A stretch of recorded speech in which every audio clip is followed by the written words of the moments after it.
Hello everyone, welcome to BPSC concept वाला। BPSC concept वाला में आप लोगों का स्वागत है।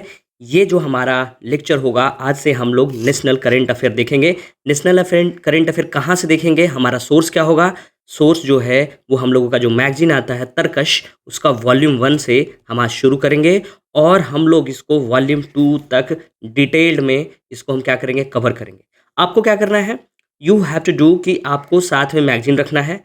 आपको हम साथ साथ कुछ कुछ एक्स्ट्रा इन्फॉर्मेशन देंगे, स्टैटिक वाइज या करंट वाइज या कुछ ऐसा न्यूज़ होगा जो अपडेट हो गया होगा, वो हम आपको बताएंगे और आपको उसी मैगजीन में या तो अपडेट करना है और या आप क्या कर सकते हैं, साथ में एक नोटबुक रखेंगे और पेज नंबर वाइज उसको अपडेट करते जाएंगे। साथ में आपको और क्या करना है, एक पेन रखना है जिससे कुछ कुछ ऐसा इन्फॉर्मेशन है which is not important for our prelims, it will be important for our mains. ठीक है, तो हमको वो अभी नहीं पढ़ना है। हमको अभी सिर्फ और सिर्फ किस चीज़ के लिए पढ़ना है, हमको सिर्फ और सिर्फ अभी प्रीलिम्स के लिए पढ़ना है।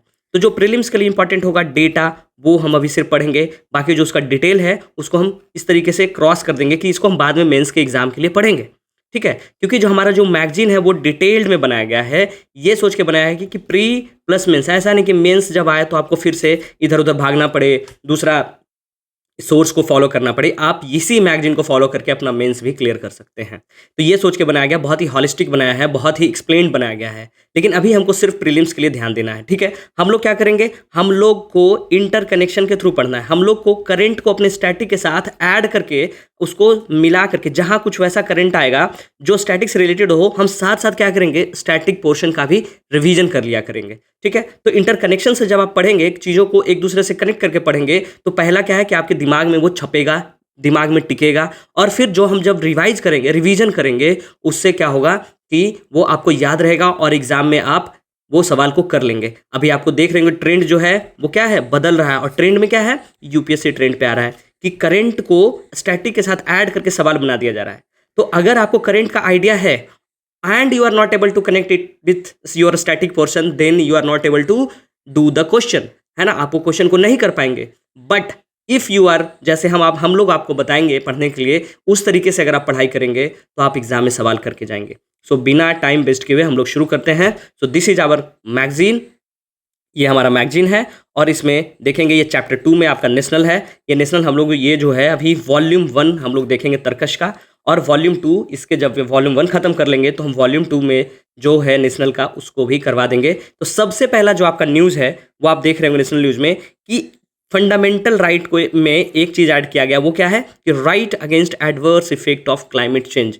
जो क्लाइमेट चेंज के कारण जो एडवर्स इफेक्ट हो रहा है उसके अगेंस्ट, कि अगर क्लाइमेट चेंज के कारण आपको कोई दिक्कत हो रहा है तो वो आपके फंडामेंटल राइट में आएगा। ये किसके द्वारा किया गया है, ये किया गया है 3 जज का एक बेंच बनाया गया जिसमें हमारे चीफ जस्टिस डी.वाई. चंद्रचूड़ भी थे। आपको जब भी डी.वाई. चंद्रचूड़ पढ़ रहे हैं तो आपके दिमाग में ये आना चाहिए कि सबसे पहले कि ये क्या है, ये हमारे चीफ जस्टिस ऑफ इंडिया हैं। और ये कौन से नंबर के चीफ जस्टिस ऑफ इंडिया हैं, तो ही इज़ आवर 50वें नंबर के चीफ जस्टिस हैं। और ये कौन है, आपको ये भी पता होना चाहिए कि ये longest serving chief justice of India वाई.वी. Chandrachud के बेटे हैं। ठीक है, आपको ये देखिए यहाँ पे स्टैटिक से कैसे हम इसको रिलेट कर रहे हैं। जहां भी आप डी.वाई. चंद्रचूड़ पढ़ेंगे आपको ये 3 इंफॉर्मेशन जो है हमेशा दिमाग में क्लिक करना चाहिए। He is the 50th chief justice of India, he is the son of longest serving chief justice of India mister वाई.वी. Chandrachud. Okay, और अगर ये हम बात करें 50वें हैं, ये कब से हैं, ये नवंबर 2022 से लेके अभी तक ये अभी टिल इनका कार्यकाल रहा है। ठीक है, तो ये 3 जज के बेंच में ये भी थे, वो मिलके ये क्या बोले कि आर्टिकल 14 और आर्टिकल 21 के तहत जो क्लाइमेट चेंज के कारण जो एडवर्स इफेक्ट होता है उसको फंडामेंटल राइट बनाया गया है। अब आपको ये पता होना चाहिए कि हमारे फंडामेंटल राइट कितने हैं। जैसे जो हम आपको बोल रहे थे इंटर कनेक्शन की बात, वो यहीं पे आती है कि आपको यहाँ पे फंडामेंटल राइट फटाफट रिवाइज करना चाहिए कि we have 6 fundamental rights, like right to equality from article 14 to 18, है ना, right to freedom article 19 to 22, article right against exploitation 23 से 24, ठीक है, right to freedom of religion 25 से 28, और cultural and educational rights, and last but not the least right to constitutional remedies. तो ये जो 6 है कहाँ से कहाँ तक, आर्टिकल 22 से 35 पार्ट 3 में आपको आता है। ये सब आपको पता होना चाहिए कि पार्ट 3 में क्या है, हमारा फंडामेंटल राइट्स है। तो इसी फंडामेंटल राइट में आर्टिकल 14 और आर्टिकल 21, आर्टिकल 14 की बात करेंगे तो ये क्या बोलता है, आर्टिकल 14 जो है वो कहता है राइट टू इक्वालिटी की बात करता है ना, बराबरी की बात करता है आपका अधिकार का, जिसमें क्या आता है, इक्वालिटी बिफोर द लॉ और the equal protection of law with in the territory of India. हमारे टेरिटरी के अंदर किसका किसका बात करता है, इक्वालिटी बिफोर लॉ, कि लॉ के पहले हमारा क्या होना चाहिए, बराबरी होना चाहिए, या तो क्या, इक्वल प्रोटेक्शन ऑफ लॉ, और जो लॉ है उसका प्रोटेक्शन इक्वली किया जाना चाहिए, ना कि अगर आप गरीब हैं या अमीर हैं, या आप गोरे हैं या काले हैं, या आप किसी लोअर कास्ट से हैं या अपर कास्ट से हैं, इसको देखा नहीं जाएगा। एवं क्या होगा, हमारा लॉ होगा। तो this said article 14 and article 21 क्या कहता है, इसको हम क्या बोलते हैं, हार्ट ऑफ फंडामेंटल राइट, है ना। ये हमारा जो फंडामेंटल राइट है उसका दिल है ना। और दिल क्या बोलता है, राइट टू लाइफ की बात करता है ना। और राइट टू लाइफ में आपको पता है कि राइट टू लाइफ जो है वो किन किन चीज़ों को ये करता है, जिसमें आपको right to live with dignity, है ना, right to livelihood, right to a healthy environment, उसी में क्या आता है, right to clean air etcetera. तो ये दोनों राइट के अंदर जो है आर्टिकल 14 और आर्टिकल 21 फंडामेंटल राइट्स जो हैं उसी के अंतर्गत बोला गया क्या, कि जो क्लाइमेट चेंज के कारण जो एडवर्स इफेक्ट हो रहा है, तो आप इसके, अगर आपके एरिया में कोई ऐसा क्लाइमेट चेंज हो रहा है जिसके कारण नदियां सूख गई, आपके जीवन पे वो प्रभाव कर दे रहा है, तो आप डायरेक्टली कहाँ जा सकते हैं, you can directly go to supreme court और your state concern high court. ठीक है, ये आपका फंडामेंटल राइट में ऐड किया गया है। क्यों किया गया था, कि एक जो हमारे इन्वायरमेंटलिस्ट हैं वो बोले कि वो उन्होंने पीआर दिया किसके लिए, कि ग्रेट इंडियन बस्टर्ड जो है ना, जो कहाँ कहाँ पाया जाता है, राजस्थान और गुजरात में मैक्सिमम पाया जाता है, वो क्या है, क्रिटिकली इंडेंजर्ड बर्ड है। उसी के लिए एक पिटीशन फाइल किया गया था, उसी में ये जजमेंट दिया गया क्या, कि जो it is necessary to articulate this as a distinct right. और क्या रिकॉग्नाइज किया गया, कि आर्टिकल 14 जो है right to equality and article 21 जो है राइट टू लाइफ और protection of life and personal liberty के अंतर्गत इसको ऐड कर दिया गया।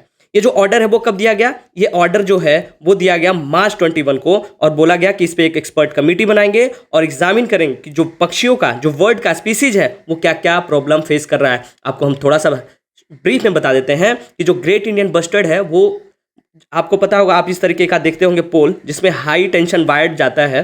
तो क्या होता है कि जब पंछी उड़ता है ना, तो ये इसका जो हैबिटेट लॉस हो जा रहा है, जिसके कारण इसका जो पॉपुलेशन है वो बहुत ज़्यादा घटते जा रहा है। इसके कारण सुप्रीम कोर्ट ने क्या किया था, कि ब्लैंकेट बैन कर दिया गया था कि कोई जिस एरिया में इनका हैबिटेट है उस एरिया से हाई टेंशन वायर नहीं क्रॉस करेगी।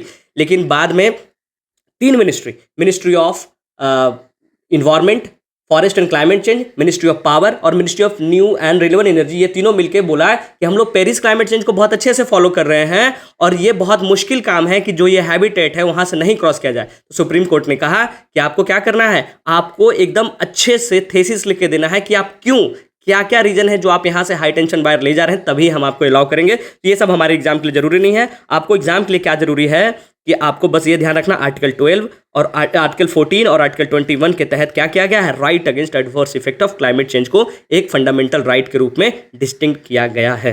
ठीक है, बस यही ध्यान रखना है। बाकी आपको बता ही दिए कि फंडामेंटल राइट कितना है, आपको यहाँ जरूर याद आना चाहिए कि 6 फंडामेंटल राइट है ना। आर्टिकल 14 क्या कहता है, राइट टू इक्वालिटी कहता है। आर्टिकल 21 क्या कहता है, आपको सब याद होना चाहिए। ठीक है, अब आते हैं हम अपने दूसरे न्यूज़ पे। दूसरा न्यूज़ हमारा क्या है, इंडेलिबल इंक। आपको पता है जब आप चुनाव, मैक्सिमम लोग जो होंगे आप वोटर एज के होंगे, जो आप वोटिंग कर किए होंगे इस बार 18th लोकसभा में, तो आप जब चुनाव देके निकले होंगे तो आपको उंगली पे इस तरीके का एक निशान लगाया होगा और सबने सेल्फी लेके पोस्ट किया होगा। ठीक है, तो वो जो आपको जरूर ये दिमाग में आना चाहिए कि ये जो इंक लगाया जा रहा है वो क्या है ना। आपको बहुत मिटाने के बाद भी ये नहीं मिटता है। तो वो जो इंक होता है वो क्या होता है, वो है सिल्वर नाइट्रेट। सिल्वर नाइट्रेट को अगर हम इसका केमिकल फार्मूला की बात करें तो आपको एग्जाम में पूछ देगा AgNO3, ये है सिल्वर नाइट्रेट। यही वो जो घोल होता है, जो लिक्विड होता है, वो सिल्वर नाइट्रेट का होता है।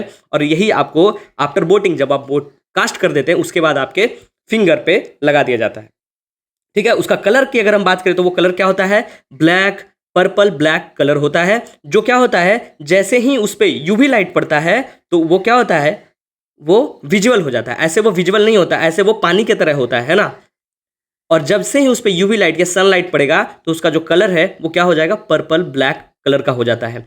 आपको पता है ये सबसे पहले फर्स्ट टाइम जो है ये 1962 के लोकसभा इलेक्शन में इसको यूज किया गया था। और अगर हम बात करें तो ये 25 कंट्री में हम क्या करते हैं, एक्सपोर्ट करते हैं, जिसमें कुछ कुछ कंट्री जैसे Canada, Ghana, Nigeria, Mongolia, Malaysia, Nepal, South Africa, ये हमारे लिए इंपॉर्टेंट उतना ज़्यादा नहीं है। हमारे लिए इंपॉर्टेंट क्या है कि जो इंक है वो पहली बार मैन्युफैक्चर किसके द्वारा किया गया था, ये किया गया था इलेक्शन कमीशन ऑफ इंडिया के रिक्वेस्ट पे। क्या होता था कि लोग पता ही नहीं चलता था हम लोगों को कि कौन कौन लोग ने कास्ट कर दिया है, और बहुत बार जाके एक ही लोग कास्ट कर देते थे वोट। इसके लिए जो इलेक्शन कमीशन ऑफ इंडिया है वो रिक्वेस्ट किया था किससे, CSIR से, council of scientific and industrial research से, कि कुछ एक ऐसा उपाय बताइए जिससे हम ये पता कर पाएं कि कौन कौन लोग जो हैं, हम डिस्टिंक्ट कर पाएं कि कौन कौन लोगों ने वोट जो है वो कास्ट कर दिया है। तो उन्होंने ये सिल्वर नाइट्रेट AgNO3 बनाया, और वो जैसे ही आप चुनाव देके निकलेंगे तो आपको उंगली पे लगा दिया जाएगा वो निशान, और वो सनलाइट या यूवी लाइट जैसे ही पड़ता है वो विजुअल हो जाता है पर्पल ब्लैक कलर में। अब हम बात करें कि ये बनाता कौन है, तो ये बनाता है कर्नाटका गवर्नमेंट की एक PSU है जिसका नाम है Mysore paint and wires limited, इसी के द्वारा बनाया जाता है। और ये बिजनेस है वो 1962 से ये मैन्युफैक्चर करते आ रहा है। अगर हम बात करें पहले इसको क्या कहा जाता था, पहले इसको बोला जाता था Mysore lac and paint work limited, जो 1937 में नालवाड़ी कृष्ण राजा बाडियार के द्वारा, जो महाराज थे कहाँ के, मैसूर के, उनके द्वारा ये बनाया गया था।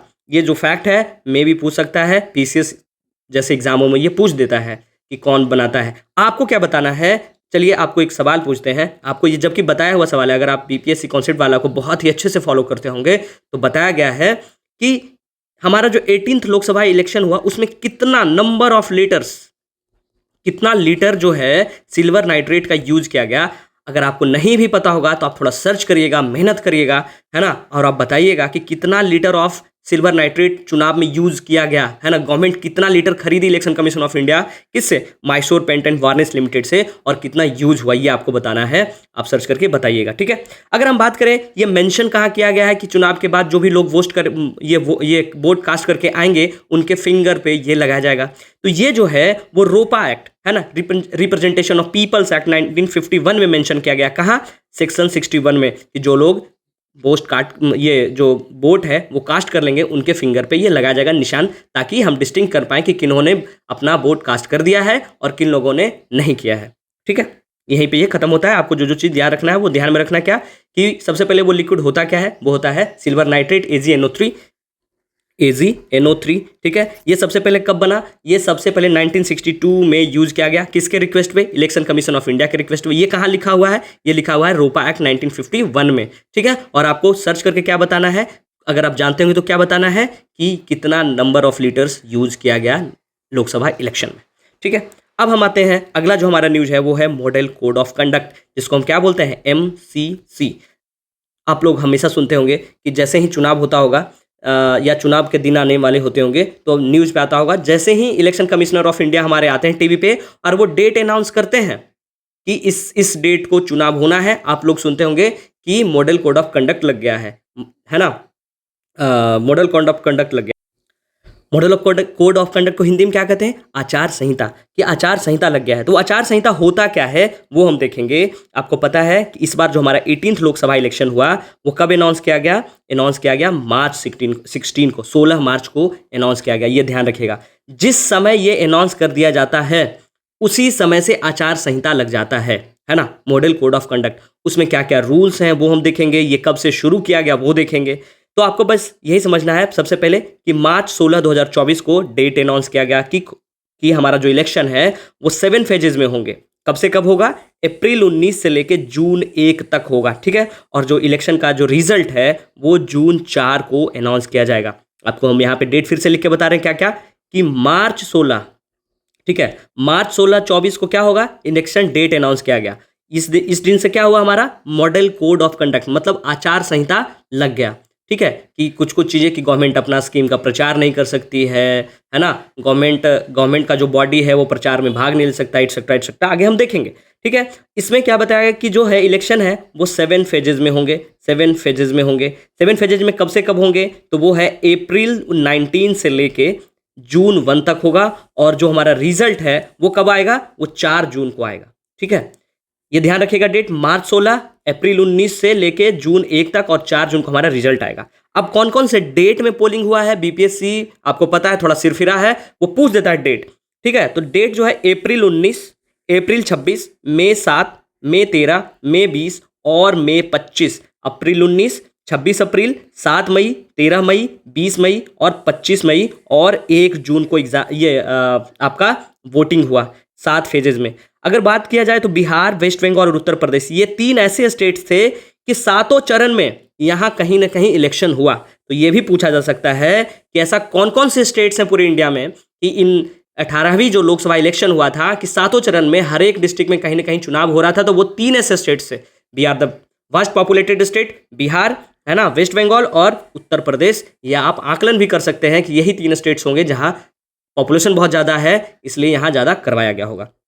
ठीक है, अगर हम बात करें असेंबली इलेक्शन की तो साथ साथ कुछ ऐसे स्टेट्स रहे हैं जहां असेंबली इलेक्शन भी। वो कौन कौन से स्टेट्स से, तो आपको ध्यान रखना है आंध्रा, उड़ीसा, सिक्किम और अरुणाचल। आपको याद करने के लिए क्या करना है, इस तरीके से मैप में ध्यान रखना है कि इस तरीके से हम मैप बनाएंगे और ध्यान रखेंगे कि कौन कौन से एरिया में चुनाव होना था। ठीक है, इस तरीके से हम मोटा माटी ये ध्यान करेंगे। और आपको क्या ध्यान करना है कि यहाँ पे आंध्रा होगा, आंध्रा के ऊपर उड़ीसा होगा। ठीक है, उसके बाद ये सिक्किम हो गया और सिक्किम के बाद ये अरुणाचल हो गया। ठीक है, तो 1 2 3 4, 1 2 3 4, इस तरीके से आपको ध्यान रखना है कि ये 4 स्टेट्स में क्या हुआ, साइमल्टेनियसली साथ साथ 18th लोकसभा इलेक्शन के साथ साथ 4 स्टेट में, कहाँ, आंध्रा, उड़ीसा, अरुणाचल और सिक्किम, है ना। 2 नॉर्थ ईस्ट के और 2 हमारे साउथ वेस्ट के। ठीक है, साउथ ईस्ट के, सॉरी, कौन कौन से, आंध्रा और उड़ीसा, ऊपर में कौन कौन सा, सिक्किम और अरुणाचल। फिर से हम आपको बता रहे हैं कौन कौन सा, आंध्रा के ऊपर उड़ीसा, यहाँ क्या क्या, सिक्किम, सिक्किम के बगल में क्या, अरुणाचल। ठीक है, ये 4 स्टेट में क्या हुआ, साइमल्टेनियसली क्या हुआ, वहां भी चुनाव क्या करवा गया स्टेट असेंबली का। ठीक है, अब हम देखते हैं कि मॉडल कोड ऑफ कंडक्ट होता क्या है। तो अगर बात करें इसके ओरिजिन की, ये कब से शुरू हुआ, तो ये 1960 में, 1960 में सबसे पहले केरला के असेंबली इलेक्शन में इसका ओरिजिन माना जाता है। ठीक है, ये बोला जाता है, इसमें क्या किया जाता है कि जो एडमिनिस्ट्रेशन है वो ट्राई करता है कि कोड ऑफ कंडक्ट, है ना, एक कुछ नियम लाया जाए, एक संहिता लाया जाए, एक रूल लाया जाए जिससे पॉलिटिकल पार्टी को रेगुलेट कर सके, हम अपने मनमानी कर ना सके political party. That's why in the first time in 1960 Kerala के स्टेट असेंबली में ये लागू किया गया, है ना, ताकि पॉलिटिकल पार्टी को रेगुलेट किया जाए। अब ये होता क्या है, इसमें एक सेट ऑफ गाइडलाइन दिया जाता है जो पब्लिश किसके द्वारा किया जाएगा, obviously the apex body, election commission of India, उसके द्वारा। उसमें क्या किया जाता है कि जो पॉलिटिकल पार्टी है और जो कैंडिडेट है ना, कैंडिडेट कहने का मतलब जो चुनाव लड़ेंगे, जो नॉमिनेशन फाइल करेंगे, जो उम्मीदवार होंगे, उनको और उनके जो पार्टी होंगे, रिस्पेक्टिव पार्टी, उन पे क्या है, एक स्टैंडर्ड ऑफ कंडक्ट लगाया जाता है कि आप क्या क्या कर सकते हैं और क्या क्या नहीं कर सकते हैं ड्यूरिंग द इलेक्शन कैंपेन और पोलिंग, है ना, कि चुनाव के दौरान या चुनाव के प्रचार के दौरान कोई भी उम्मीदवार या कोई भी पार्टी कौन कौन से काम कर सकती है, कौन कौन का सा काम नहीं कर सकती है, उसी को जो हम क्या करेंगे, एक संहिता के रूप में, जो कंडक्ट के रूप में, एक गाइडलाइन के रूप में जो पब्लिश किए, उसी को क्या बोला गया, मॉडल कोड ऑफ कंडक्ट। आपको पता होना चाहिए। सबसे पहले फिर से रिवाइज करवा दे रहे, 1960 में केरला के स्टेट असेंबली में इसको लागू किया गया था, किसके द्वारा, इलेक्शन कमीशन ऑफ इंडिया के द्वारा। ओके, अब हम बात करेंगे इसमें कि ये क्या है, क्या ये एक इसको स्टैट्यूटरी डॉक्यूमेंट माना जाता है, नहीं। क्यों नहीं, आपको पता है कि स्टैट्यूटरी जो भी वैलिडेशन है वो कब मिलता है, जब कोई भी चीज पार्लियामेंट में बाय लॉ के तहत उसको पास किया जाता है। तो क्या ये पास किया गया, नहीं। This is not enforceable by any law pass by parliament. ये जो मॉडल कोड ऑफ कंडक्ट का कोई भी लॉ है वो पार्लियामेंट के द्वारा पास नहीं किया गया था, ये जस्ट एक लॉ बना गया, किसके द्वारा, इलेक्शन कमीशन ऑफ इंडिया के द्वारा। तो क्या है कि अगर आप इसका वायलेशन भी करते हैं तो violation many of its guidelines may not attract punitive action, कोई भी आप पे प्यूनिटिव एक्शन नहीं लिया जाएगा। तो ये ध्यान रखना है कि ये एक स्टैट्यूटरी डॉक्यूमेंट नहीं है model code of conduct, it's just a law made by election commission of India, जो क्या करता है, एक स्टैंडर्ड बनाता है, एक रूल बनाता है, किसके लिए, टू द पॉलिटिकल पार्टी और द जो उम्मीदवार होते हैं, कैंडिडेट होते हैं, उनके लिए। ये पहली बार 1860 में केरला के असेंबली में इंट्रोड्यूस करवाया गया था, बस यही ध्यान रखना है। ठीक है, अब हम इसमें देखते हैं कि क्या एक्शन होता है। तो वही सब है कि आप किसी को टेंशन नहीं कर सकते बिटवीन द कास्ट, रिलीजन और लिंग्विस्टिक कम्युनिटीज, है ना, अपीलिंग टू कास्ट और communal feeling for the assuring votes, है ना, किसी को ब्राइब या इंटीमिडेट या इम्पर्सनेट नहीं कर सकते, है ना। 100 मीटर पोलिंग बूथ के, जो भी पोलिंग बूथ होता है उसके 100 मीटर के विदिन में आप कैनवासिंग नहीं कर सकते, है ना। ट्रांसपोर्टिंग वोटर्स टू, आप अपने वोटर को किसी भी पोलिंग स्टेशन पे आप अपने पॉलिटिकल पार्टी के चिन्ह या गाड़ी लगा के नहीं उसको पहुंचा सकते या ला सकते हैं, उससे क्या होगा, आप उसको ठग सकते हैं कि हम आपको पहुंचाए लाए, आप हमको वोट दीजिए। इस तरह का काम नहीं किया जा सकता है। आप डिस्टर्बिंग पब्लिक मीटिंग है ना, आप किसी को दारू है ना, लिकर ये सब सर्व या डिस्ट्रीब्यूट नहीं करवा सकते हैं। होल्डिंग 48 घंटे पहले क्या होता है, उसको हम बोलते हैं साइलेंस जोन, है ना। साइलेंस जोन जो होता है, साइलेंस पीरियड होता है, किसको बोलते हैं? चुनाव के 48 आवर पहले जो समय होता है उसको हम बोलते हैं साइलेंस पीरियड या साइलेंस जोन। जो एरिया होता है उसको हम बोलते हैं साइलेंस जोन। तो साइलेंस जोन में आप कोई भी पब्लिक मीटिंग नहीं होल्ड कर सकते। साइलेंस जोन कब होता है? चुनाव के 48 घंटे पहले साइलेंस जोन बन जाता है। या फिर करप्ट प्रैक्टिस नहीं कर सकते, और अगर करते हैं तो आपको आईपीसी के तहत, जो अब क्या हो गया है, भारतीय न्याय संहिता, इसके तहत आपको पिनलाइज किया जाएगा। ठीक है, ये कहाँ है? और रोपा एक्ट 1951 में भी लिखा हुआ है,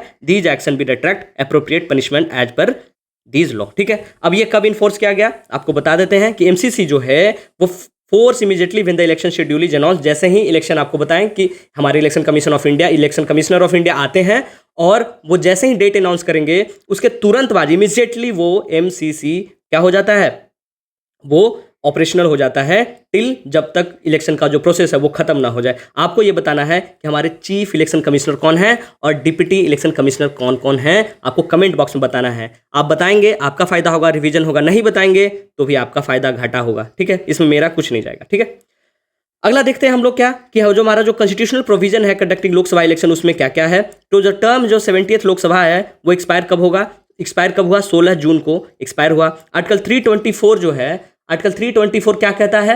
superintendence direction and control of election to be vested in election commission, कि जो भी इलेक्शन करवाने का जो पावर है वो किसके अंदर आता है? इलेक्शन कमिश्नर के अंदर आता है। उसी को क्या बोलते हैं हम? उसी वही क्या लिखा हुआ आर्टिकल 324 में, कि उसी के तहत जो वेस्टो करता है कि पावर, ड्यूटी और function election commission of India को। आर्टिकल 83 सेक्शन 2 ये क्या कहता है कि जो यूनियन का जो ड्यूरेशन है ना, duration of house of parliament, ये पार्ट 5 में मेंशन है। आर्टिकल 83 सेक्शन 2 कहाँ?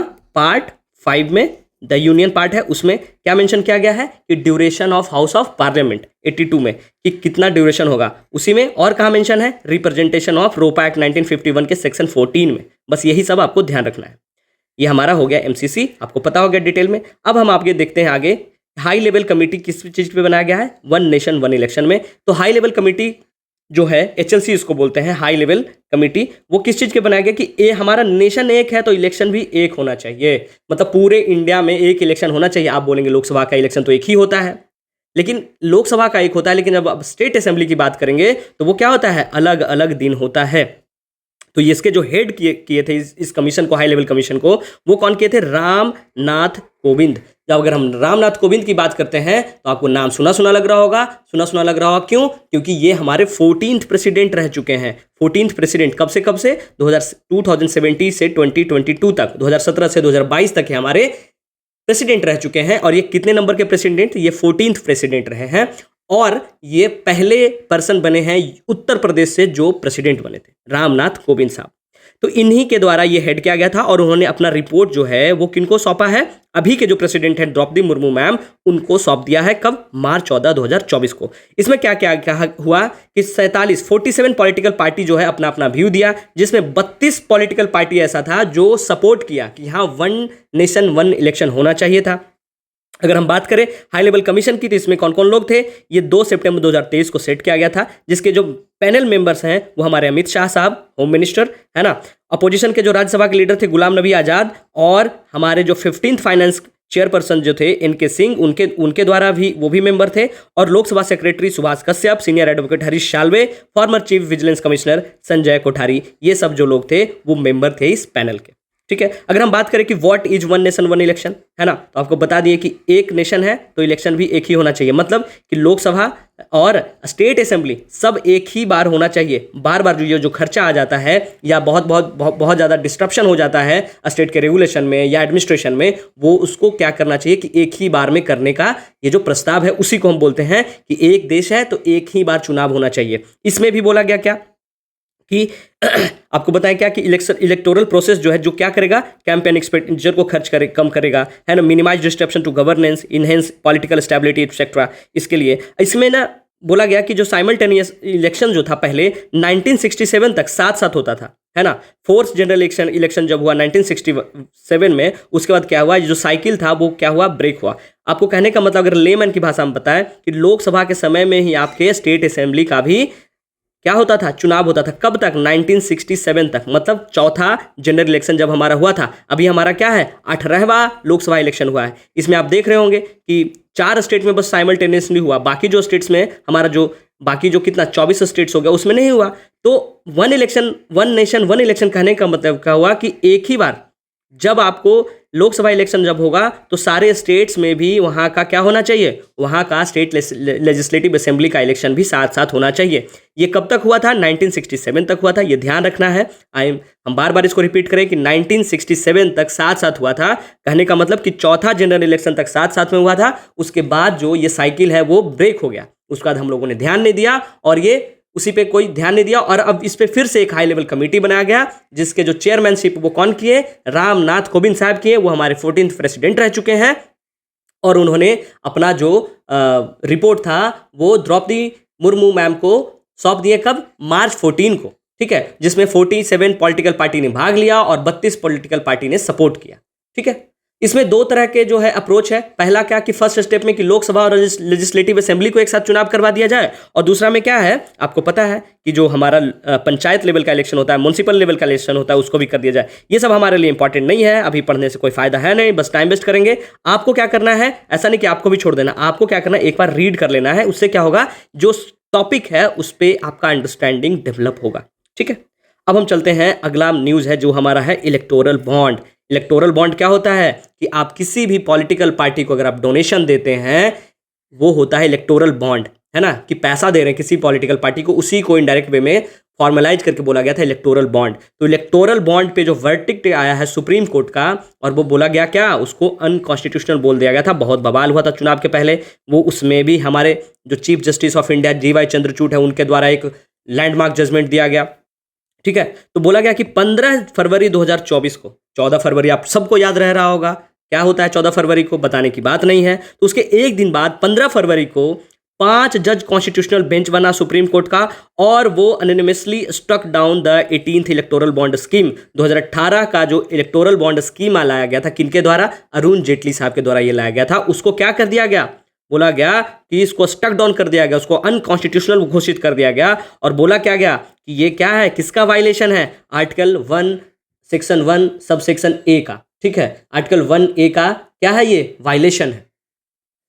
तो आर्टिकल, इसमें वायलेशन में क्या बोला गया कि जो टॉप कोर्ट है वो क्या रूल किया कि amendment to the company act, है ना, जो कंपनीज एक्ट था उसको अमेंड करके बनाया गया था, which allow blanket corporate funding is unconstitutional. उसको क्या बोला गया कि आप किसी भी पार्टी को अगर आप फंडिंग कर रहे हैं उसको हम क्या कर देंगे, अनकॉन्स्टिट्यूशनल घोषित कर दिया गया। और क्या बोला गया, बोला गया क्या कि जो इसमें और किसी चीज़ को स्टक डाउन किया गया, इनकम टैक्स एक्ट 1961 को, और रोपा एक्ट, RPA एक्ट जो है, इसको रोपा बोल सकते हैं या RPA बोल सकते हैं, या रिप्रेजेंटेशन ऑफ पीपल एक्ट 1951 बोल सकते हैं, कुछ भी बोल सकते हैं। हम इसको रोपा एक्ट बोलेंगे। आपको रोपा एक्ट जब भी बोलेंगे तो आपको क्या समझना है, representation of people act 1951।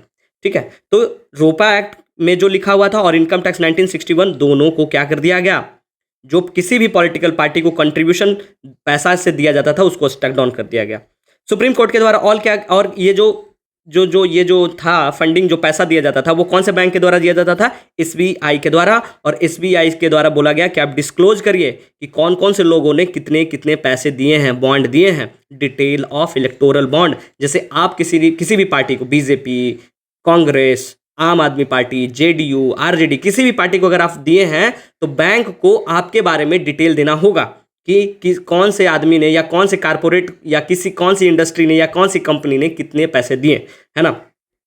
Electoral bond scheme था क्या, इलेक्टोरल बॉन्ड क्या था कि is a form of anonymous donation to political party. आपको पहले भी बताया कि आप किसी भी एनोनिमस होके कि आपको पॉलिटिकल पार्टी को पता नहीं चलेगा कि किसने कितना पैसा दिया, आपका जो पहचान है वो रख लिया जाएगा और आपका डोनेशन उस पार्टी के तक पहुंच जाएगा।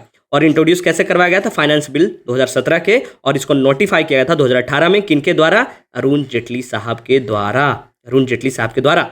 ठीक है, उसके बाद इलेक्टोरल बॉन्ड जो है वो क्या है, एक बियरर इंस्ट्रूमेंट है। बियरर इंस्ट्रूमेंट किसको बोलते हैं, जिसमें क्या है कि जो आपकी जो जानकारी है, जो आपका जो जो ओनरशिप है, उसके इंफॉर्मेशन को क्या है, इज रिकॉर्ड नहीं किया जाएगा। जो ओनरशिप का इंफॉर्मेशन है उसको रिकॉर्ड नहीं किया जाएगा, उसको हम बोलते हैं bearer instrument, like a promissory note and interest free banking instrument. ठीक है। इट अलाउ एनी इंडिविजुअल और entity to purchase electoral bond from SBI का कितना कितना डिनोमिनेशन का, मिनिमम ऑफ 1000 का डिनोमिनेशन का, और बाद 10,000, 1 लाख, 10 लाख और 1 करोड़, इससे ज़्यादा आप नहीं, आप इसी फॉर्म में कर सकते थे। इसको ध्यान रखिएगा, 1000, फिर 10,000, फिर 1 लाख और 10 लाख और 1 करोड़, इतना ही डिनोमिनेशन में आप, हो सकता है एक हजार का आप 1 लाख बार कर दीजिए, या 10,000 का 1 लाख बार कर दीजिए, 1 लाख का डिनोमिनेशन को आप जितना बार करना है कर दीजिए, 10 लाख के डिनोमिनेशन को आप जितना बार करना है कर दीजिए। ऐसा नहीं कि एक ही बार आप किसी को 10 करोड़ दे सकते, नहीं, आपको क्या करना होगा, 1-1 करोड़ को 10 बार देना होगा।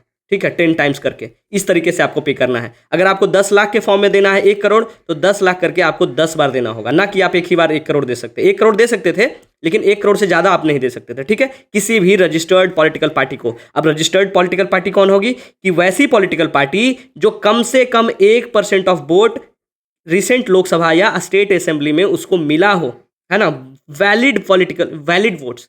ठीक है, उस पॉलिटिकल पार्टी को आप रिप्रेजेंटेशन ऑफ पीपल एक्ट 1951 के तहत आप उसको क्या कर सकते थे, इलेक्टोरल बॉन्ड दे सकते थे। और वो कौन परचेज कर सकता था, थ्रू एक KYC, know your customer complaint account, and valid for 15 calendar days from the date of issue. आप जिस डेट में लिए उसके 15 दिन तक ये वैलिड होता था। अगर पार्टी उसको कन्वर्ट करा ली तो ठीक है, नहीं तो जिन्होंने दिया है उनके अकाउंट में ये चला जाता था। ठीक है, बस ये ध्यान रखना है।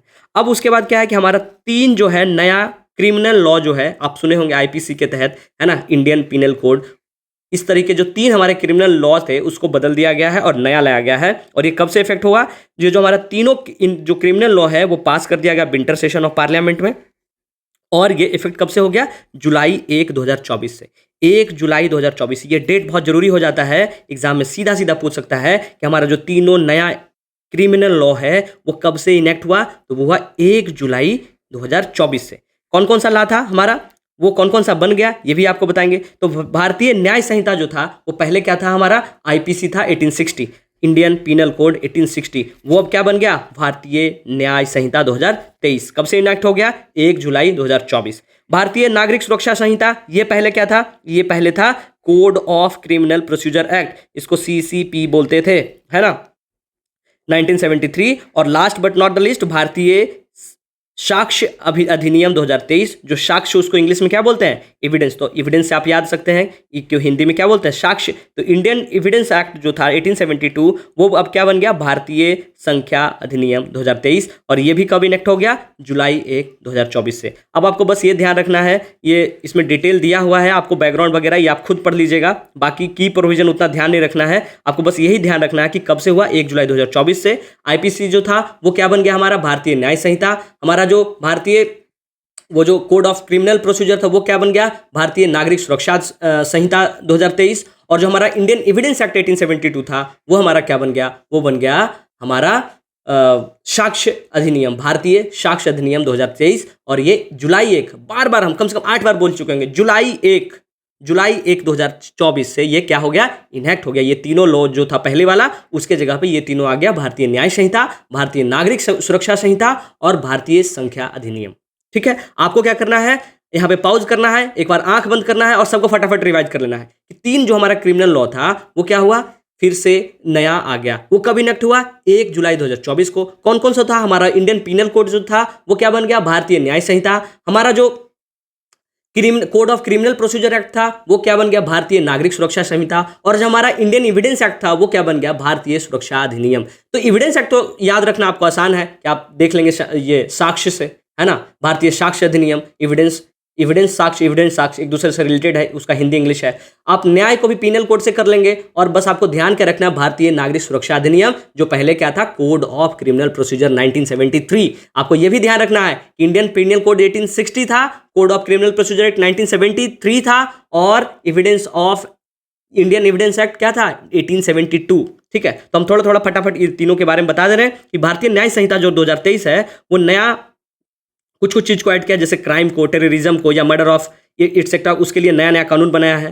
पहले क्या था, ये 1916 ये जो आईपीसी था वो 1816 में आया था, और वो क्या था, वो किसके द्वारा लाया गया था, parliamentary charter act, east India company regulation, English common Hindu law, Muslim law and customary law के द्वारा, है ना। थॉमस बेबिंगटन मैकले, इनके द्वारा ये पहली बार आईपीसी लाया गया था 1837 में। उसके बाद 1957 के रेबेलियन के बाद भी ये जो लेड किया गया eventual demise of east India company with the British crown taking over direct control इन 1853। आपको पता है 1857 में क्या हुआ, रेबेलियन हुआ था, है ना, क्रांति हुई थी। उसके बाद 1858 में डायरेक्ट ईस्ट इंडिया कंपनी को हटा के ब्रिटिश क्राउन हम पे रूल करने लगा। उसके बाद ये इलेक्ट किया गया और इंडियन पीनल कोड इनेक्ट किया गया कब, उसके 2 साल बाद 1860 में। तो आपको कैसे याद रखना है क्रोनोलॉजी में, 1857 में क्या हुआ था, रेबेलियन। 1858 में क्या हुआ, ये क्राउन का रूल आया, और क्राउन का रूल आया तो वो रेगुलेट करने के लिए क्या लाया, इंडियन पीनल कोड लाया, कब, 1860 में। और इसको इनेक्ट कब कर दिया गया, 1862 में। 1862 में 1 जनवरी को इसको इनेक्ट कर दिया गया।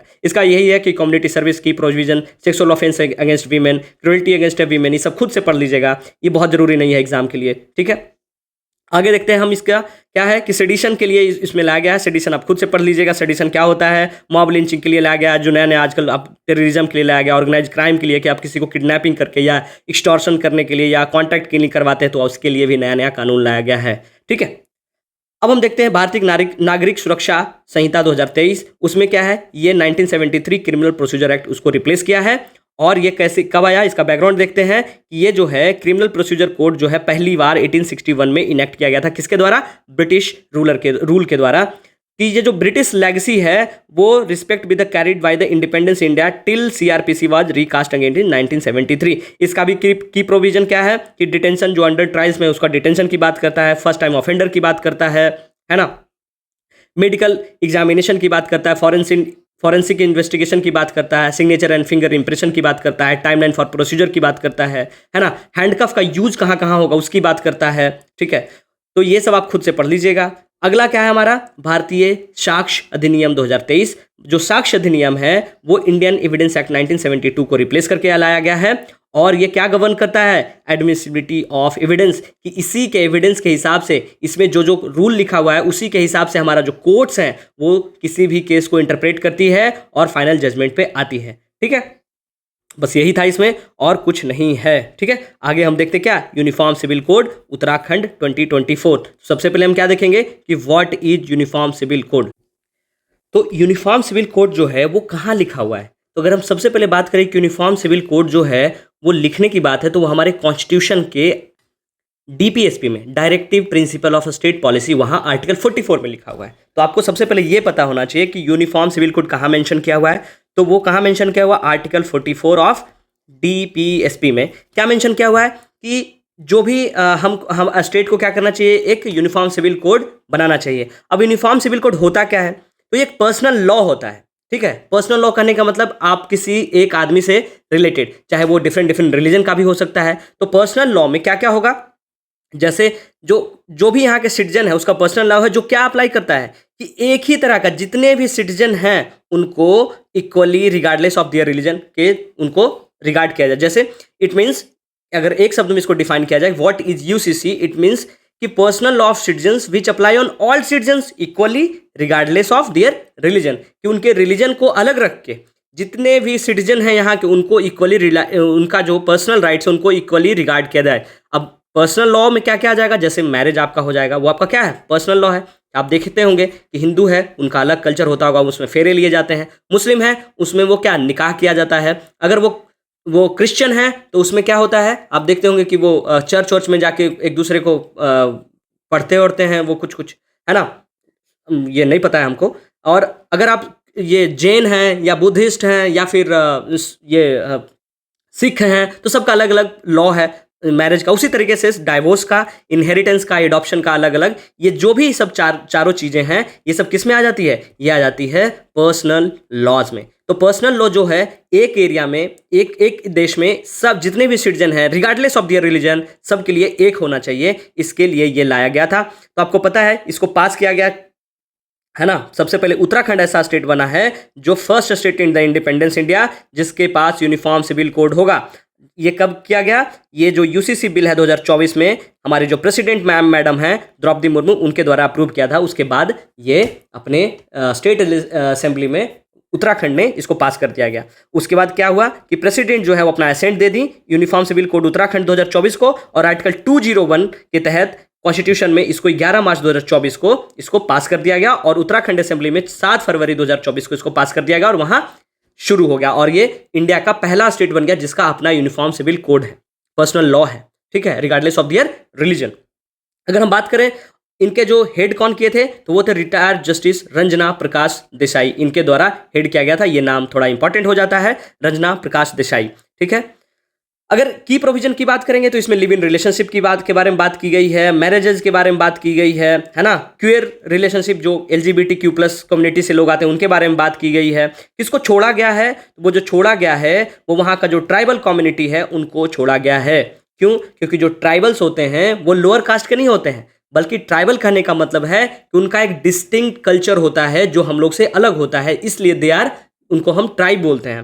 तो जो ट्राइब कम्युनिटी है उनके लिए यूसीसी अलाउड नहीं है। उनके अलावा चाहे वो हिंदू हो, चाहे वो मुस्लिम हो, चाहे वो जैन हो, चाहे वो सिख हो, चाहे वो बुद्धिस्ट हो, चाहे वो एनी रिलीजन के हो, उनके लिए ये लागू होता है, ठीक है। अगर हम बात करें वहाँ ट्राइबल कम्युनिटी कितना है, तो स्टेट पॉपुलेशन का 2.9% वहाँ ST पॉपुलेशन है, ठीक है। अब ये क्यों बैन किया गया, ठीक है।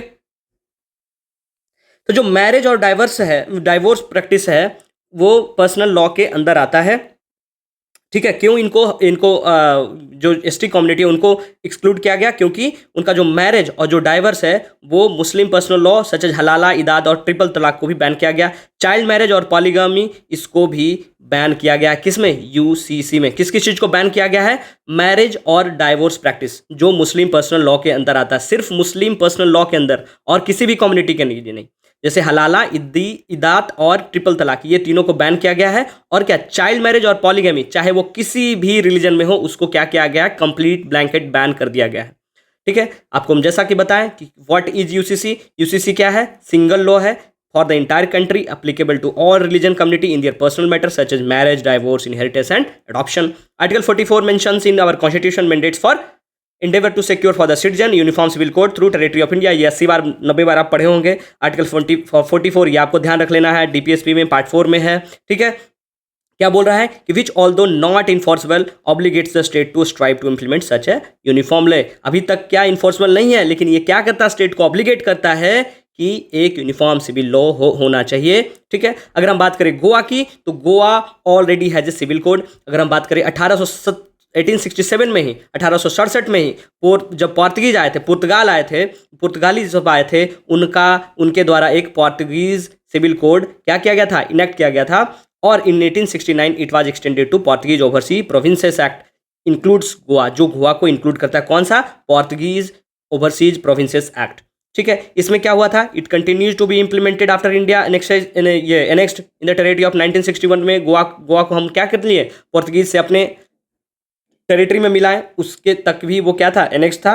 And apply to all Goans, जो भी गोवा के रहने वाले हैं उन पे ये अप्लाई होता है, इररिस्पेक्टिव ऑफ दियर रिलीजन और इथनिक कम्युनिटी। उनके रिलीजन से कोई लेना देना नहीं है, उनका इथनिक कम्युनिटी से है उनसे भी लेना देना नहीं है। वहाँ गोवा का जो यूनिफॉर्म सिविल कोड है वो अप्लाई होता है, ठीक है। अब हम देखेंगे क्या आपको हम बताए थे कि जब हम इंक की बात कर रहे थे, सिल्वर नाइट्रेट की, तो हम क्या बताए थे कि हमारे साथ साथ लोकसभा इलेक्शन में 5 स्टेट्स में क्या क्या हुआ है? इलेक्शन हुआ है। कहाँ कहाँ हुआ? मध्य प्रदेश, राजस्थान, छत्तीसगढ़, तेलंगाना और मिजोरम में, ठीक है। सॉरी, वो नहीं है, वो तो दूसरा था। वो तो हमको क्या बताए थे? आंध्रा, उड़ीसा और क्या बताए थे? सिक्किम और अरुणाचल। ये तो दूसरा है, ठीक है। असेंबली इलेक्शन होना है 5 स्टेट में। कहाँ कहाँ? छत्तीसगढ़। अभी आप देखिए, अभी अब कहाँ कहाँ हुआ? आंध्रा। ऐसे आप मैप ड्रॉ करेंगे और उसमें देखेंगे तो क्या होगा? आपको याद रह जाएगा, ठीक है। इस तरीके से मैप ड्रॉ करिएगा, है ना, टेढ़ा मेढ़ा। और आपको क्या करना है कि ये ध्यान रखना कि कौन कौन से देश, ये स्टेट्स में इलेक्शन हुआ है। तो अभी हमको क्या बताया था कि आंध्रा में और उड़ीसा में इसमें हो गया है, ठीक है। और क्या? सिक्किम में हो गया और अरुणाचल में हो गया, इस तरीके से, ठीक है। अब हम इसको कलर चेंज कर लेते हैं और कलर चेंज करके बताते हैं कहाँ कहाँ होना है। आपको पता है यहाँ पे छत्तीसगढ़ है, यहाँ होना है। छत्तीसगढ़ के बगल में MP है, वहाँ होना है। MP के बगल यहाँ पे देखेंगे राजस्थान, यहाँ होना है। और राजस्थान के बाद तेलंगाना कहाँ पे? यहाँ पे आंध्रा के ऊपर। और मिजोरम कहाँ है? नमामि, ठीक है। आपको पता है कि नॉर्थ ईस्ट को याद करने का क्या तरीका है? ये सिक्किम, सिक्किम के बाद आसाम, अरुणाचल, अरुणाचल के बाद क्या है, नमामि, है ना, अरुणाचल, नागालैंड, मणिपुर, मिजोरम, त्रिपुरा और यहाँ पे मेघालय। ठीक है, इस तरीके से आपको याद रखना है। क्या क्या बताएं आपको, ये आपको बता दिए कि आसाम हो गया, आसाम के बगल में जो क्या है अरुणाचल हो गया, अरुणाचल प्रदेश, अरुणाचल के बाद क्या है न मा मी, है ना, नागालैंड, मणिपुर, मिजोरम, मिजोरम के बगल में आप यहाँ पे देखेंगे क्या है त्रिपुरा, और बच जो गया वो क्या है मेघालय, जो बादल जैसा मेघ जैसा दिखेगा वो है क्या आपको मेघालय, आपको सब याद हो जाएगा इस तरीके से। तो ये जो ग्रीन वाला है क्या क्या कहाँ कहाँ हो गया, तेलंगाना हो गया, छत्तीसगढ़ हो गया, एमपी हो गया, राजस्थान हो गया, और कहाँ मिजोरम, मिजोरम ये तो मणिपुर है, मिजोरम में क्या चुनाव होना है। ठीक है, ये ध्यान रखना आपको इलेक्शन। तो अगर हम बात करें एमपी में, तो बीजेपी के जो लीडर हैं वो मोहन यादव, वो सीएम बने, और वहां के 19वें सीएम बनते हैं 13 दिसंबर को। आपको क्या ध्यान में रखना है, आपको ये बताना है, क्या पूछने वाले थे, ध्यान में आया था फिर निकल गया। हाँ, ध्यान से निकल गया, बाद में पूछ लेंगे। हाँ, आपको क्या बताना है कि एमपी के गवर्नर कौन है। ठीक है, जब भी कोई भी स्टेट है आपको कम से कम ये जरूर बेसिक चीज पता होना चाहिए कि कोई भी स्टेट है वहां के सीएम कौन है, वहां के गवर्नर कौन है। हम आपको बताते चलते हैं, यहाँ के जो गवर्नर हैं वो है मंगू भाई पटेल, मंगू भाई पटेल वहां के गवर्नर हैं, और वहां के नए सीएम जो बन गए हैं वो कौन बन गए हैं, मोहन यादव बन गए हैं, और वो बीजेपी के लीडर हैं, वो 19वें सीएम बने हैं, और उनका जो कंस्टिट्यूएंसी एमएलए है वो कंस्टिट्यूएंसी है वो क्या है, उज्जैन दक्षिण असेंबली। ठीक है, और वहां से वो चुनाव जीतते आ रहे हैं 2013 से। उसका अगर हम बात करें तो राजेंद्र शुक्ला और जगदीश देवड़ा वो वहां के डिप्टी सीएम बन चुके हैं। आपको पता है वहां के जो सीएम साहब थे उनको मंत्री बना दिया गया है वहां से सीएम के।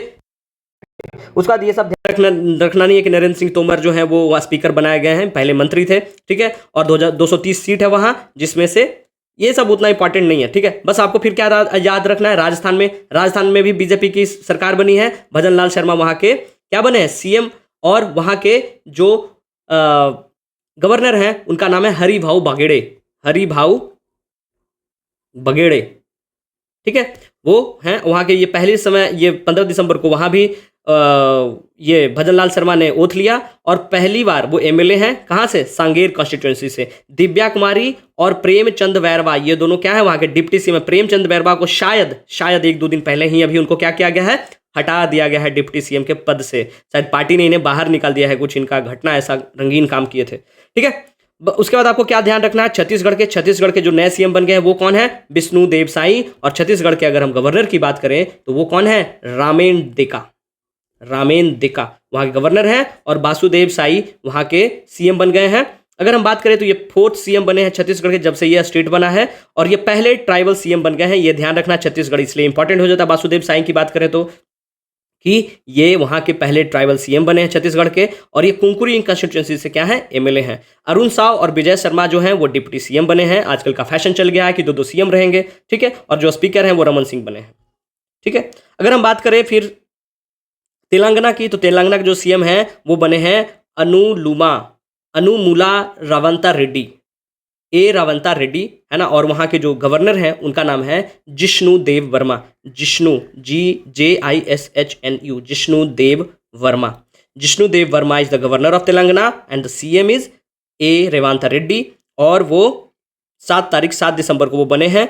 Is the first Congress CM of Telangana है, ये भी ध्यान रखना है। आपको क्या बताना, हाँ जो हमको ध्यान आ गया, आपको ये बताना है कि तेलंगाना जो है वो कब अलग हुआ, किससे, आंध्र प्रदेश से।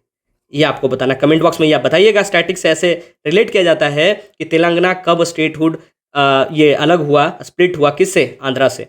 और वहाँ के जो पहले सीएम कांग्रेस के सीएम बने हैं वो हैं रेवंता रेड्डी। ठीक है, वो मल्लुबत्ती विक्रमा का जो वो डिप्टी सीएम बने हैं, और गदम प्रसाद कुमार जो है वहाँ के स्पीकर बने हैं। ये हमारे लिए इंपॉर्टेंट नहीं हो जाता है। बात करें मिजोरम की, तो जेडपीएम पार्टी के जो लीडर थे लाल दुहोमा वो वहाँ के नए सीएम के रूप में शपथ लिए हैं, और वो पहले आईपीएस रह चुके हैं, फॉर्मर आईपीएस रह चुके हैं, और उनका जो एमएलए, उनका जो कॉन्स्टिट्यूएंसी है वो है शेरचिप।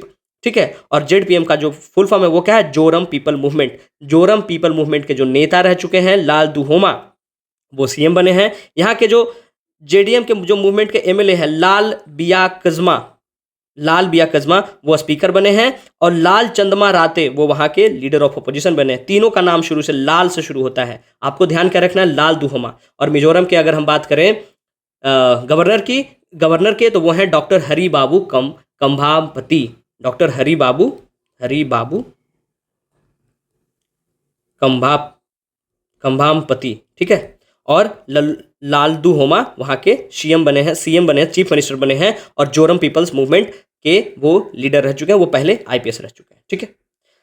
अगला जो हमारा क्या है, सीएए से रिलेटेड जो सिटीजनशिप अमेंडमेंट रूल आया है उसको 2024 में नोटिफाई किया जाएगा। ये किसके अंदर आता है, होम अफेयर के अंदर आता है। और क्या कहा गया है, कि जो हमारा जो 21 मार्च 11 को नोटिफाई किया गया कि जो सिटीजनशिप अमेंडमेंट रूल 2024 है वो इनेबल क्या करेगा, वो इनेबल करेगा इम्प्लीमेंटेशन ऑफ सीएए, जिसके कारण आपको पता है बहुत बवाल हुआ था दिल्ली में, ठीक है। सीएए इंप्लीमेंट करने की बात की जा रही है। सीएए की बात करें तो ये 2019 में लाया गया था। कैसे, पार्लियामेंट के द्वारा पास किया गया, और जो सिटीजनशिप एक्ट 1955 था उसको अमेंड करके लाया गया था, और 2019 में इसको अमेंड किया गया। इसमें बवाल क्यों कटा था, बवाल इसलिए कटा था, इसमें जो प्रोविजन था कि हिंदू, ये ध्यान रखिएगा, हिंदू, सिख, बुद्धिस्ट, जैन, पारसी, क्रिश्चियन, फिर से रिपीट करें, हिंदू, सिख, बुद्धिस्ट, जैन, पारसी और क्रिश्चियन, इस कम्युनिटी के जो भी लोग हैं, अगर वो किसी भी तरीके से, चाहे वो तार के नीचे से या तार के ऊपर से, ठीक है, कहने का मतलब कि या तो लीगली या इलीगली, अगर वो इंडिया के टेरिटरी में आ जाते हैं, कहाँ से, फ्रॉम पाकिस्तान, अफगानिस्तान और बांग्लादेश, पाकिस्तान, अफगानिस्तान और बांग्लादेश, कब तक, दिसंबर 31 2014 तक, दिसंबर 31 2014 तक अगर आप कहीं रह रहे हो, और कौन कौन से कम्युनिटी के हों, हिंदू, सिख, बुद्धिस्ट, जैन, पारसी और क्रिश्चियन कम्युनिटी के हों, और आप कहीं कहाँ रह रहे हैं, पाकिस्तान, अफगानिस्तान और बांग्लादेश, और आप किसी भी तरीके से इंडिया के टेरिटरी में आ जाते हैं, तो हम आपको क्या देंगे, grant of citizenship. No matter कि आप कैसे आए हैं, कैसे रह चुके थे, पहले का रूल क्या था, उसी को अमेंड करके सीएए बोला गया। इसमें आप देखेंगे कि जो मुस्लिम कम्युनिटी है उसको छोड़ दिया गया था, इसी के लिए बवाल कटा कि क्या मुस्लिम हमारे देश के सिटीजनशिप नहीं है, ठीक है। इसमें ज़्यादा बात नहीं करना चाहिए, बस आपको ध्यान ये रखना है कि सिटीजनशिप अमेंडमेंट रूल जो है 2024 में नोटिफाई किया गया, और बोला क्या गया कि मार्च 11 2014 को नोटिफाई किया गया, और बोला गया कि इंप्लीमेंट किया जाएगा सिटीजन अमेंडमेंट एक्ट 2019 को, ठीक है। इसमें जो माइग्रेंट है वो 31 दिसंबर 2014, ये डेट याद रखिएगा, पूछा जा सकता है। रिलीजियस क्यों, बोला गया कि रिलीजियस परसिक्यूशन और फियर के कारण वो देश से भाग के आ जाते हैं। बाकी इसको खुद से पढ़ लीजिएगा, कोई ज़्यादा इंपॉर्टेंट वैसा है नहीं, ठीक है। सिटीजन अमेंडमेंट बिल वही बोला गया 2019 में जो आया था, वो 11 दिसंबर 2019 को पास किया गया, और प्रेसिडेंट का जो एसेंट है वो 12 दिसंबर 2019 को, एक दिन बाद ही इसको एसेंट मिल जाता है, ठीक है। बोला जाता है कि ये चैलेंज किसको करता है, वोटिंग, ये वायलेट किसको करता है, आर्टिकल 14 को। आर्टिकल 14 सबसे पहले हम आपको क्या बताए थे, इक्वालिटी बिफोर लॉ को। इक्वालिटी बिफोर लॉ को ये जो हमारा सीएए 2019 है वो क्या करता है, वायलेट करता है, ठीक है।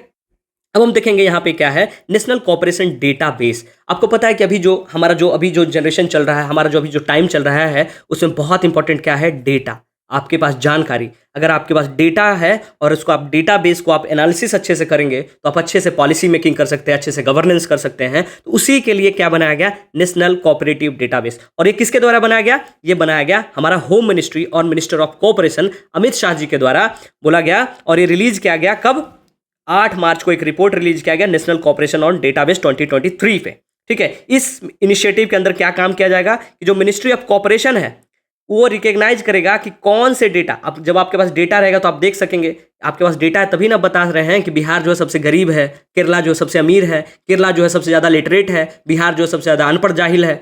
क्यों, क्योंकि आपके पास डेटा है, आप डेटा कलेक्ट कर रहे हैं, उसका डेटा बेस कर रहे हैं, उसका एनालिसिस कर रहे हैं। अगर आपके पास डेटा ही नहीं रहेगा तो आप कलेक्ट क्या करेंगे, आप पॉलिसी मेकिंग कैसे करेंगे। इसी के लिए जो मिनिस्ट्री ऑफ कॉर्पोरेशन है वो रिकॉग्नाइज क्या कि हम लोग को डेटा बेस को रोबस्ट करने का जरूरत है, और to capture vital information about India's vast cooperative sector, जितना भी कोऑपरेटिव सेक्टर है उसको एक साथ इकट्ठा करके हम डेटा बनाएंगे, ठीक है। बोला गया कि एनडीसी के द्वारा जो है डेटा बनाया गया, और इसका जो बेनिफिट क्या होगा कि सिंगल पॉइंट एक्सेस कर सकते हैं हम, comprehensive update data, user friendly interface रहेगा हमारा, है ना, वर्टिकल हॉरिजॉन्टल लिंकेज रहेगा, क्वेरी बेस्ड रिपोर्ट रहेगा, मैनेजमेंट इंफॉर्मेशन सिस्टम रहेगा, है ना, डेटा एनालिसिस कर सकते हैं, ज्योग्राफिकल मैपिंग कर सकते हैं डेटा के हिसाब से। बस आपको ध्यान कर रखना है कि किनके द्वारा किया गया, अमित शाह के द्वारा। अमित शाह कौन है, हमारे यूनियन होम मिनिस्टर हैं, और मिनिस्टर ऑफ कॉर्पोरेशन, दोनों ये देखते हैं, ये दोनों मिनिस्ट्री इन्हीं के तहत आती है, ये दोनों के मिनिस्टर हैं, इन्हीं के द्वारा ये डेटाबेस बनाया गया, और 8 मार्च को एक रिपोर्ट लाया गया नेशनल कोऑपरेशन डेटाबेस 2023, ठीक है। अब बात किया जा रहा है नीति आयोग की। नीति फॉर स्टेट प्लेटफॉर्म बनाया गया। नीति आयोग के ही अंदर हमारे जो कम्युनिकेशन मिनिस्टर हैं अश्विनी वैष्णव साहब के द्वारा क्या बनाया गया कि नीति, है ना, नीति का फुल फॉर्म क्या होता है, आपको ब्रीफ में नीति आयोग के बारे में हम बता रहे हैं। नीति आयोग का फुल फॉर्म पहले क्या आपको पता होना चाहिए कि national institution for transforming India. पहले ये क्या था, अगर हम बात करें 1 जनवरी 2015 से पहले की बात, तो ये इंस्टीट्यूशन जो है इसको पहले हम क्या कहते थे प्लानिंग कमीशन। ठीक है, प्लानिंग कमीशन। तो प्लानिंग कमीशन को हम क्या किए, 1 जनवरी मोदी गवर्नमेंट 2014 में आती है और 1 जनवरी 2015 को सुबह सुबह उठ के मोदी जी कहते हैं कि प्लानिंग कमीशन अब नहीं रहेगा दोस्तों, अब ये क्या बन जाएगा, अब ये बन जाएगा नीति आयोग। नीति आयोग का मतलब क्या हुआ, national institution for transforming India, इसका फुल फॉर्म हो गया, उसी का शॉर्टकट बोला गया नीति आयोग। ये क्या है, ये एक पब्लिक पॉलिसी थिंक टैंक है। थिंक टैंक करने का मतलब कि कहीं पे दिल्ली में एक टैंक बना हुआ, उसमें जाके आप पब्लिक पॉलिसी के लिए सोचते हैं। टैंक वैंक कुछ नहीं है, एक ऐसा ऑफिस जहाँ के जो भी बेहतर अपने अपने एरियाज में होंगे वहाँ जाएंगे, वो अपना सुझाव देंगे, उस पर पॉलिसी मेकिंग होगा। किसी भी मिनिस्ट्री को यहाँ से अगर हेल्प लेना होगा तो उनको ये हेल्प करेंगे, वो होता है थिंक टैंक। ठीक है, अगर हम बात करें तो इसका हेडक्वार्टर कहाँ है, न्यू दिल्ली में। और आपको क्या बताना है, इसके जो वाइस चेयरमैन है, इसके जो चेयरमैन कौन होते हैं वो बताना है, वाइस चेयरमैन कौन है वो बताना है, और आप इसके सीईओ चीफ एग्जीक्यूटिव ऑफिसर कौन है, ये तीनों आपको कमेंट बॉक्स में बताना है। जितने भी लोग देख रहे हैं सबसे हमको कमेंट चाहिए। ठीक है, एक एक कमेंट, जितना व्यूज उतना कमेंट होना चाहिए। अगर आप नहीं बता रहे हैं तो you are making your loss not mind. ठीक है, ये ध्यान रखना है कि नीति आयोग के चेयरमैन कौन होते हैं वो आपको बताना है, या कौन है वो बताना है, वाइस चेयरमैन कौन है वो बताना है, और सीईओ कौन है वो भी बताना है। आपको पता है डायरेक्टली सवाल नीति आयोग से एक सवाल तो आना ही आना है इकोनॉमिक्स में। ठीक है, अगर हम बात करें प्लानिंग कमीशन की, आपको बता रहे थे, तो ये जो था ये टॉप डाउन अप्रोच पे काम करता था, ये टॉप डाउन मॉडल पे काम करता था। टॉप डाउन मॉडल कि ऊपर से नीचे जाने का बात करता था, कि ऊपर में कोई हम पॉलिसी बनाए और वो नीचे स्टेट से पंचायत, म्युनिसिपैलिटी कौन सी और पब्लिक तक गया। लेकिन जब ये ट्रांसफॉर्म होकर नीति आयोग बना तो नीति आयोग में क्या किया गया, इसको क्या कर दिया गया, बॉटम अप अप्रोच, कि हम नीचे से ऊपर जाएंगे। क्या कर दिया गया, बॉटम अप अप्रोच, कि हम पहले नीचे का जो पब्लिक का जो व्यू है वो लेंगे, वहां से हम किस पे आएंगे, पंचायत लेवल पे। तो पिरामिड जो इस तरीके से था उसको घुमा के जो है वो इस तरीके से कर दिया गया, जिसको पहले इसको बोलेंगे तो क्या बोलेंगे हम, टॉप डाउन। टॉप से डाउन जा रहे हैं ना, टॉप डाउन कौन था प्लानिंग कमीशन। और जब हम इसको उलट दिए, है ना, बॉटम अप अप्रोच कर दिए, तो वो बन गया नीति आयोग। तो इससे जब हम बात करते हैं बॉटम अप अप्रोच की, तो हम हॉलिस्टिक बात करेंगे, है ना। आपको जो जमीन से जुड़ी जो दिक्कतें हैं पॉलिसी मेकिंग में, गवर्नेंस में, वो आपको ऊपर तक पहुंचेगा। ऐसे क्या होता था, ऊपर वाले लोग जो इंटेलेक्चुअल्स होते थे वो बना दिए और नीचे वो पहुंच ही नहीं पाता था ग्राउंड पे। तो इसी को बनाया गया नीति आयोग। अब आपको समझ में आ गया होगा नीति आयोग क्या है, थिंक टैंक है ना। अब हम बात करेंगे क्या कि नीति आयोग के द्वारा क्या बनाया गया, कि जो नीति फॉर स्टेट्स के लिए ये एक स्टेट प्लेटफॉर्म बनाया गया, जिसमें क्या होगा, क्रॉस सेक्टोरल नॉलेज दिया जाएगा to design a digital public infrastructure, DPI for policy and good governance. आपको पहले ही बताया कि नीति आयोग का जो काम है वो क्या है, पॉलिसी मेकिंग, गवर्नेंस पे क्या होना चाहिए वो सोच समझ के वो बताती है, डेटा एनालिसिस करेगी, ये करेगी।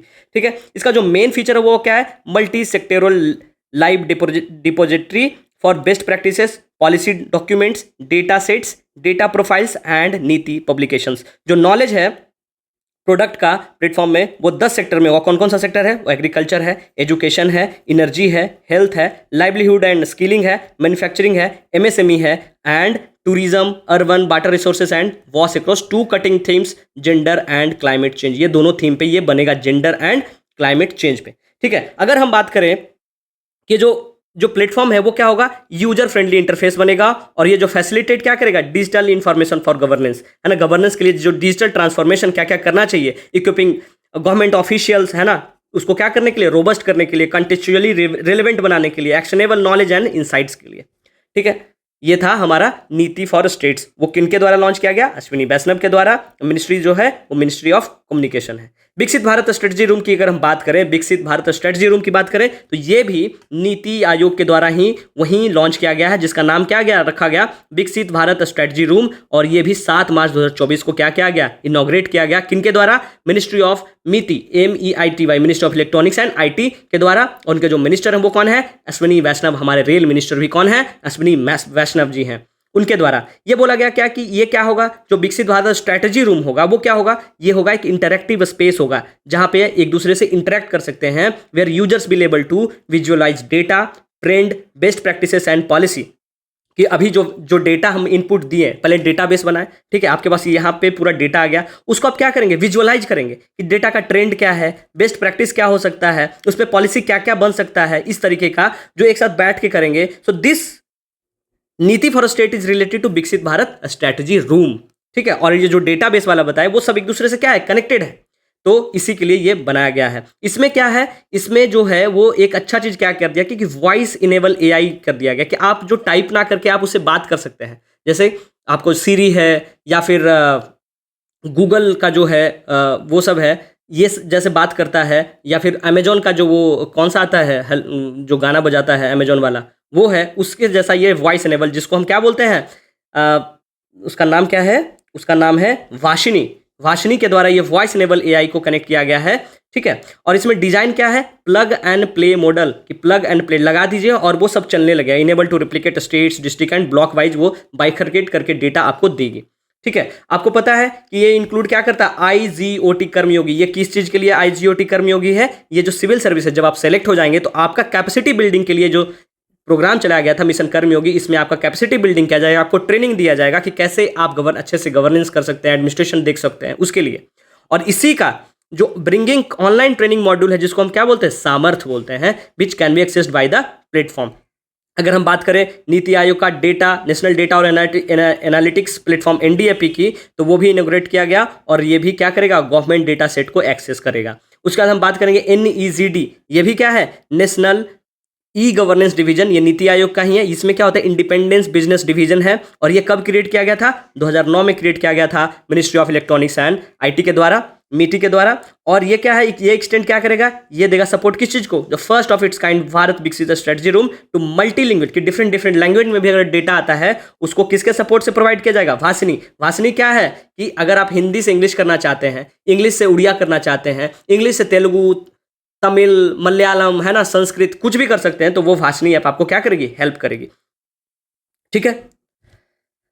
उसके बाद आज रहने देते हैं यहीं तक, थक गए, 1 घंटा का लेक्चर भी बन गया है, ठीक है। इसके आगे कल देखेंगे। आपको फटाफट क्या करना है, रिवाइज कर लेना है कि विकसित भारत स्ट्रेटजी रूम क्या है। इसमें हम डेटा लेंगे, डेटा को क्या करेंगे, एनालाइज करेंगे, और उसमें हम आईजीओटी कर्मयोगी सामर्थ्य, आपको फटाफट क्या कर देना, रिवाइज करवा दे रहे हैं, ठीक है, कि सामर्थ्य के साथ करेंगे। और एनईजीडी जो किसके द्वारा बनाया गया, 2009 में, किसके द्वारा, नीति के द्वारा बनाया गया, और इसका हेल्प किसका लेंगे, हम भाषणी का लेंगे। और पीएम गति शक्ति वाइगन जी एन टीम के द्वारा सपोर्ट के द्वारा हम डीपीआईटी के मिला के हम इंटीग्रेटेड प्रोवाइड करेंगे, और geospatial tool for area based planning करेंगे, ठीक है। आपको ये बता दिए कि नीति फॉर स्टेट्स भी है। नीति आयोग कब बना, 1 जनवरी 2015 को। नीति आयोग के पहले वो क्या था, प्लानिंग कमीशन था। प्लानिंग कमीशन क्या था, प्लानिंग कमीशन जो था हमारा क्या था, वो टॉप डाउन मॉडल पे काम करता था। बट जो नीति आयोग आया वो किस चीज पे काम करता है, वो है बॉटम अप अप्रोच पे, ठीक है।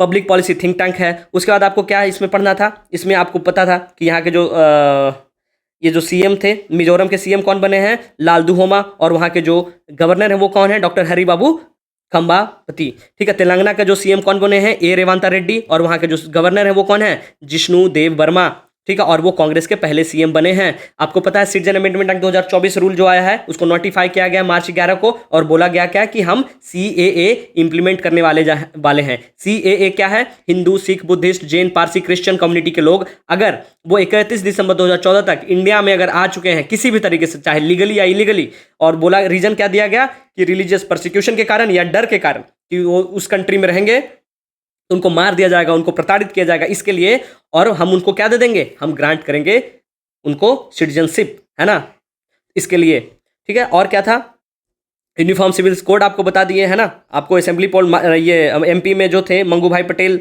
गवर्नर हैं, और वहाँ के जो सीएम बने हैं मोहन यादव। छत्तीसगढ़ के जो सीएम बने हैं वो कौन है, विष्णुदेव साई, और छत्तीसगढ़ के वो पहले ट्राइबल सीएम बने हैं, ये भी ध्यान रखना है। और वहाँ के जो गवर्नर है वो कौन है, रामेन देका। राजस्थान हरि भाई बघेड़ा, और वहाँ के जो सीएम बने हैं वो भजन लाल शर्मा बने हैं, ठीक है। यूसीसी आपको बता दिए कि जो उत्तराखंड है वो पहला स्टेट बन गया पूरे इंडिया में जो यूसीसी को लेके आया है, ठीक है। और क्या बता दिया आपको, और बता दिए हैं आपको भारतीय संख्या, ये साक्ष्य अधिनियम, ये क्या है, इंडियन एविडेंस एक्ट, ये सब आपको बता दिए, ठीक है। सबको रिवाइज कर लीजिएगा। मॉडल कोड ऑफ कंडक्ट आपको बता दिए, ठीक है।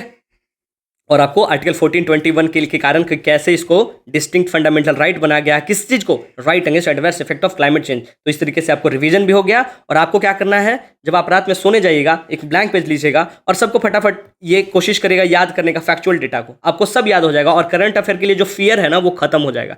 तो फिर मिलते हैं इसके आगे कल और फिर से मन से अच्छे से पढ़ाई करेंगे। Okay, thank you so much. कहाँ गया थैंक यू सो मच वाला स्लाइड, आपको लगा देते हैं, है ना। थैंक यू सो मच, फिर मिलते हैं, थैंक यू।